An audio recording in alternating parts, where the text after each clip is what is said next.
Hello, everyone. We are live. I'm Carlisha Bradley, founder and CEO of Amplify for Women. I am a high performance women's leadership coach, and my work has impacted over 9,000 women in 23 countries. I have dedicated my career journey and the bulk of my work to leadership development, particularly leadership development of Black girls and women, to accelerate their path to executive leadership and also to support executive leaders and founders that have made their way into the C suite. So today I'm coming back. I took a little time off last week.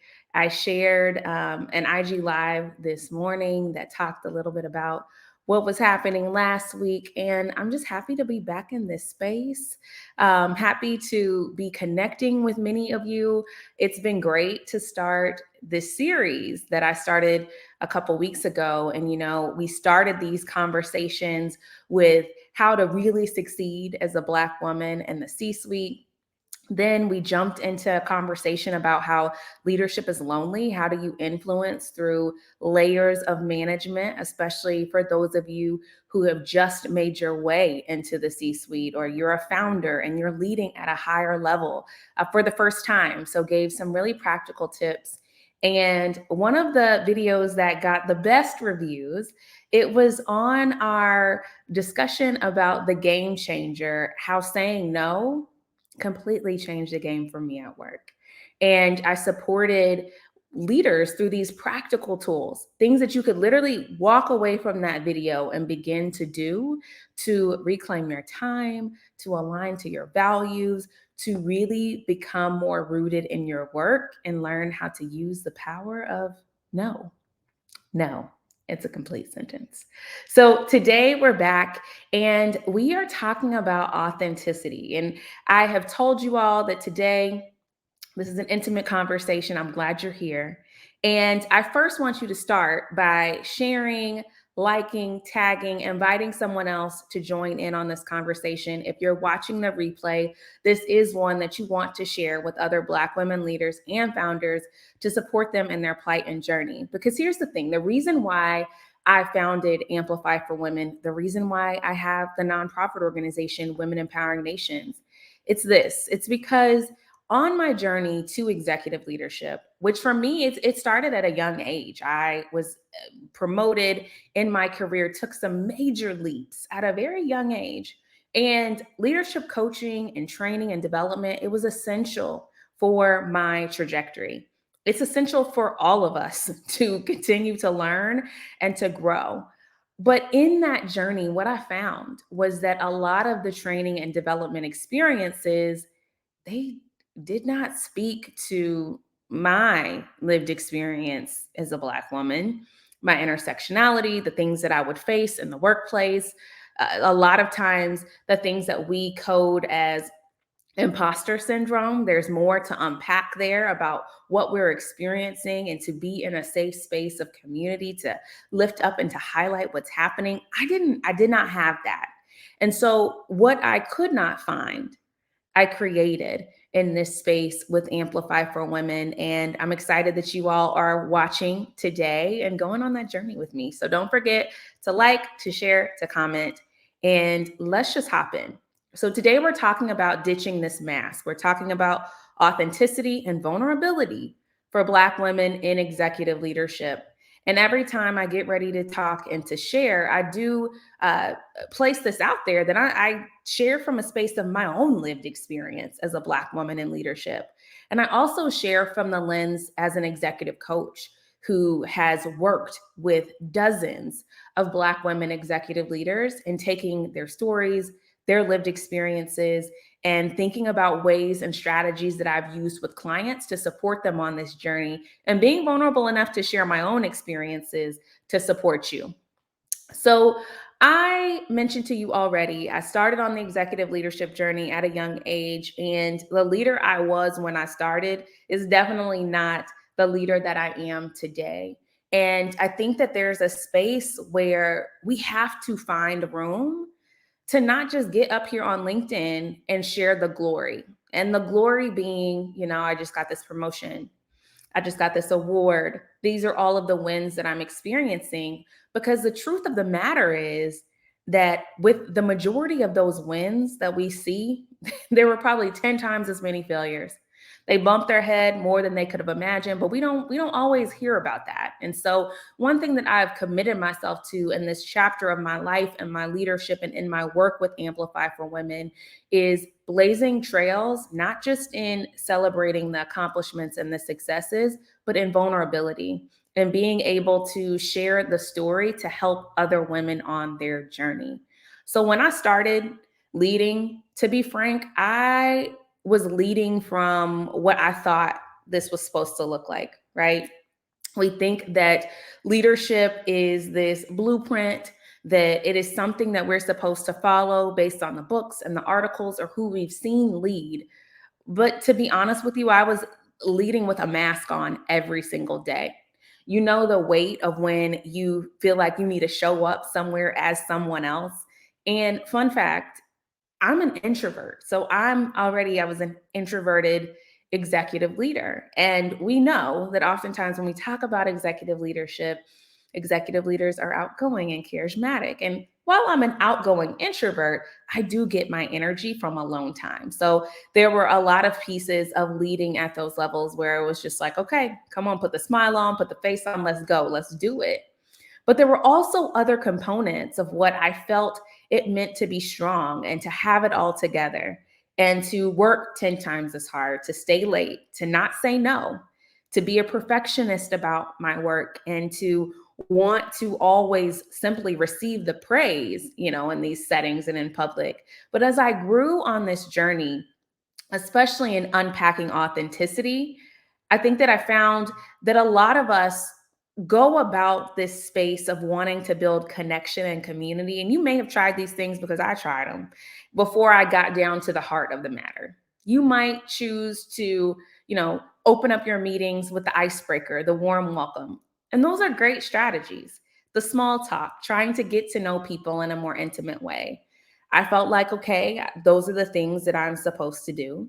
You may have brought in consultants to work on team building and to understand the character strengths of the members of your team. Yep, that's another tactic. You may have hosted the happy hours and the holiday mixers and felt like I'm showing up in these settings and providing a space for my team to get together. Or you could have tried the leadership programs that really focus on these technical skills of how you develop in your leadership, how you set the check in agenda, and how you build community in these technical ways. But the fact of the matter is when we talk about authentic leadership, when we talk about removing a mask to show up to work every day, this isn't technical. It's more of the adaptive ways that we are able to show up in the fullness of our identity. And there are some things that I had to unpack. If you are sitting in that space where you feel like there is a weight for you to go into the office that you need to assimilate, to fit in these ways, to code switch, to talk a certain way, to show up as your representative every single day at work, there are things that we also have to unpack on our end to be able to get to that space where we're centered in our being and our authenticity. And I'll tell you that, some of the strategies and tactics that I just mentioned, those are great for, ways that things that you can be doing. But if you have not done the self work, that will continue to perpetuate the ways in which you wear your mask and feel like it's all working out. But then you grow burnt out and it doesn't work. So, those things aren't working because they're not necessarily authentic. They're not tied to your values. But also, I think that there's a space where we have to redefine strength. So for me on that journey, I really had to get settled with what do I value, Carlisha? What is it that you want to be known for in your leadership? Not what is it that you've heard that you're supposed to be? Not what did the management center tell me on how I need to set up my agendas or my team meetings? But what do I really value? What is important to me? What will I lay on the sword for? What does my team need to know is true about me and my decision making? So that was one thing that I needed to do. The second thing that I would encourage you to do that I did I took some time to step back and redefine strength. I took some time to step back and redefine strength. Here's what I mean by that. A lot of my experience in working in corporate environments and being a founder and in leading, I saw strength as a Black woman as someone who had it together. I had the answers. I was the good girl. I was the person who would work 10 times as hard. I would come early. I would stay late. I felt like I had to have all the answers all the time. And while those habits helped me to promote in my career quickly, and they did, it was this sense of perfectionism and all of the components that were tied up in the way that I was operating, which is also directly tied to white supremacy culture, that would get me to the C suite and get me burnt out. Those same things that I thought that I could do and do and do, they did not result to me being able to influence teams and to drive outcomes at high levels as a leader of leaders. Yes, as an individual contributor, but as a leader of leaders, there is so much more required of us. And knowing that there's so much more required of us when we're leading people, to not be able to show up and be authentic in who we are and understand how to unlock the power of the fullness of our identity is tragic. It is tragic and it is taxing. That's what it is. And so, as I began to redefine strength, and for me, this journey took a long time. I'm not telling you that, I had one day and a light bulb went off, but I did have an experience where a light bulb went off and I reached a breaking point to where enough was enough. Happened in July of 2020. It happened also at the same time that I started this business and why I started this exact business, because I was ready to show up. I knew that there were so many years wasted of me not showing up, because as Black women in executive leadership, first of all, we have beat the odds just to be here, for one, in this level of leadership. But secondly, the ways in which us showing up as who we are, authentically, leading and leaning in, the ways in which that provides seats at the table for other Black women to do the same, that's the power of the legacy in this. I have taken a lot of risk in showing up authentically, a lot of risk at this point in my career. And knowing that I've done that and knowing that it will change how other women can sit in these seats, I'm proud of that. I would take the risk again. And, when I began to lean in and be more authentic in my leadership, there were a few things that happened. Number one, it allowed for me to establish stronger connections. There was a deeper level of trust with my team. I was able to show up and say, you know what, I don't have that answer. I know that these are the strengths of individuals on this team. I'm choosing to lean in and us collectively come to this decision. I was able to let my guard down and share, what was going on behind the scenes. I didn't have to keep it together and be so perfect and put together all of the time. I allowed for my team to continue to carry this work and to support me fully. That's the gift of authenticity as well. And when we're able to be vulnerable, it provides that sense of connection. When I was able to really show up and authentically dig into who I wanted to be as a leader, what was my legacy? When you're able to do the same, that is when we can take our values and connect them to our decision making. I know that we've all experienced leaders where decisions are made, you have no clue why you're doing it, then there grows this sense of frustration and deep rooted anger. It starts to come out in slightly aggressive ways in the workplace because people are disgruntled and they do not understand and are not able to connect the dots in your leadership with your decision making. And I think that a lot of times the gift of compelling communication and self-awareness and values alignment is the core piece that is missing. It's the piece that is missing from, average leaders to great leaders. It's not that these great leaders have all of the answers, it's that they are able to communicate and make this track of the vision settle in for those that they're leading. People can grab a hold of that. So, to recap a couple of these things that I mentioned, when we lead in authenticity, when we lead with vulnerability, we're establishing stronger connections with our team. We're building trust. We are able to have clarity in our own decision making because it's aligned to our values, but you're also able to fully articulate that to your team, right? And so there's this other secret ingredient of, authenticity and showing up fully at work and being self-aware of who you are and what you bring to the table. I see this last one all the time with my clients, and it's really one of the most beautiful transformational things to see, because it is this ingredient right here that has led to our work at Amplify for Women. At this point, we've seen our clients collectively increase income and earnings from promotions, from new career opportunities, and from paid public speaking engagements to a collective amount of $850,000.